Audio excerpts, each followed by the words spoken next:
এই ল্যাপটপটি আজকে আমি রিপেয়ার করলাম। এটি একটি আসুস জেনবুক সিরিজের ল্যাপটপ।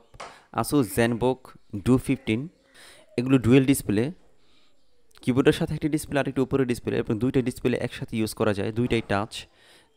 আরেকটা জিনিস দেখতে পাচ্ছেন, এখানে টাচপ্যাডে আছে নাম্বার কিগুলো। এখানে ক্লিক করে এইভাবে আপনি ক্যালকুলেটর ইউজ করা যায়, যে কোনো নাম্বার এখান থেকে ইউজ করা যায়। এখানে অন অফ একটি বাটন আছে এটার মাধ্যমে।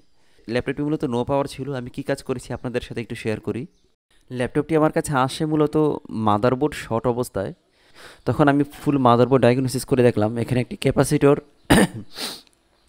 ক্যাপাসিটর এবং একটি রেজিস্টর নষ্ট আছে। এগুলো আমি চেঞ্জ করেছি, আমি পিকচারে দেখিয়ে দিলাম।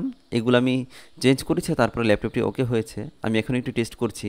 ব্যাটারি এখনও কানেক্ট করিনি, ব্যাটারি আছে আমার কাছে। একটু টেস্ট করে তারপরে আমি ব্যাটারি কানেক্ট করব। আমি একটু ভিডিও চালিয়ে স্পিকার ঠিক আছে কিনা বা বাকি টাচপ্যাড ঠিক আছে কিনা, টাচ কাজ করে কিনা, সবগুলো অ্যাক্সেসরিজ আমি চেক দিচ্ছি এক এক করে।